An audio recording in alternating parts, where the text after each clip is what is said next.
భద్రాచలం రామయ్య కళ్యాణానికి గోటి తలంబ్రాలు ఒలిచి భక్తిని చాటుకున్నారు గజ్వేల్ ఏసీపీ నర్సింహులు. శుక్రవారం నాడు శ్రీ రామకోటి భక్త సమాజం సంస్థ వ్యవస్థాపక అధ్యక్షులు భక్తిరత్న జాతీయ అవార్డు గ్రహీత రామకోటి రామరాజు ఏసీబీ చే రామనామ స్మరింపచేసి గోటితో వడ్లు వెలిపించారు. ఒలిచి గోటి తలంబ్రాలను రామకోటి రామరాజుకు అందజేసి రామభక్తిని చాటుకున్నారు.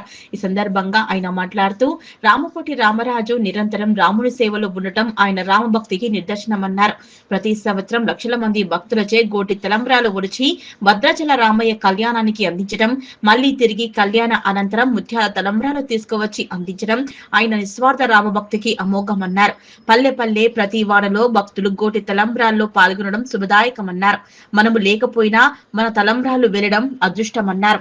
గజ్వేల్కి చెందిన రామకోటి రామరాజు గారు నిరంతరం రాముని సేవలో ఉంటూ అన్ని ఆధ్యాత్మిక కార్యక్రమాల్లో పాల్గొంటారు.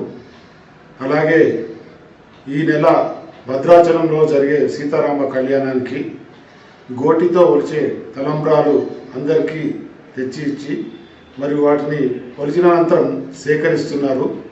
ఈ కార్యక్రమం ఈ సంవత్సరం 3 క్వింటాల గోటితో వచ్చిన తలంబ్రాలు సేకరించడానికి ఆయన పూనుకున్నాడు.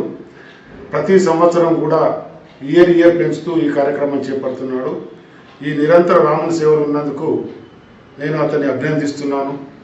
తదనంతరం కళ్యాణం తర్వాత కూడా మళ్ళా భద్రాచలం వెళ్ళి తలంబ్రాలన్నీ తీసుకొచ్చి వాళ్ళందరికీ కూడా ఇవ్వడం జరుగుతుంది.